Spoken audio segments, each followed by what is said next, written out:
So I'm solving Advent of Code 2021 in Erlang. Let me show you the description for task 2. I have the previous video I have shown. Task 1, task 2, they use this dark theme. I don't like it, but you can see here they define for the same numbers from the previous task, they define sliding windows. So you have three numbers here.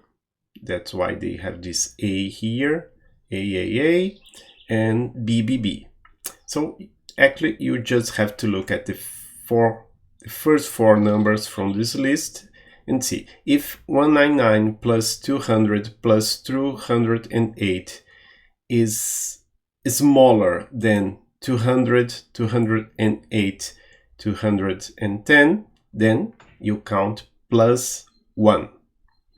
And the same happens for the next four numbers until you have this situation here with four numbers, and then you can, if these three, the sum of these three is smaller than the sum of these three, you increase the counter plus 1. The counter starts with 0, and for this case here, they just have summed these numbers and they conclude that there are 5 sums here. So what did I do here? In my first, I changed my main function so that I get from the same input, I call depth measurement increases, and this is for task 2, depth measurement increases from sliding windows. When I run this, what do I get? First I have to compile day 01 underline 2021. After that I call main. Okay, you see the 5 here. 1248 is my result, and it's right. But yes, what did I have to do? First, I have added some comments here. So task 1, task 2, and helper functions. So let's go to task 2. Task 1 is explained in the previous video. So you see I have 4 clauses for this function called depth measurement increases from sliding windows.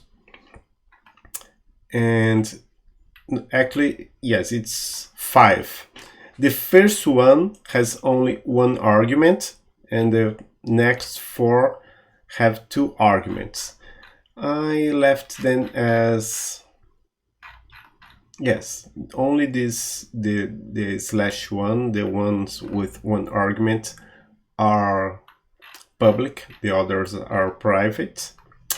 And I like to read from bottom up. So if I have 4 numbers and E4 is larger than E1, what does that mean? E4 larger than E1 means that sorry, my phone, I have to put it on airplane mode.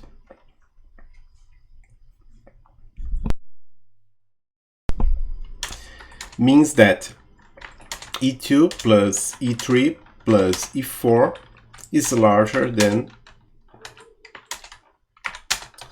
E1 plus E2 plus E3. So that's why I didn't have to put everything here, only E4 larger than E1. If that's the case, I call the same function recursively. I leave E1 behind. I continue with the rest of the list, because you always have to do that. First you use these 4 numbers, then these 4, then these 4, and I save the sum of these 3 numbers, because I'm going to need them in the end, and I call it recursively with increases plus 1. So that means that there was an increase from one sliding window to the other, so I call it with increases plus 1. If there was no increase, then you see I just ignore E1 and I call it with increases, not plus 1, only increases. In the end, when I have only 3 elements, I'm going to compare the sum of these 3 elements with the sum of the previous window. If it's larger, if the 3 last elements are larger than the previous window, so I call it with increases plus 1. No, I return increases plus 1. So this was the last increase. If it's not larger, then I just return increases. I know this code is ugly, it's probably inefficient, but I don't have time for more than that. So I'm going to leave it as it is.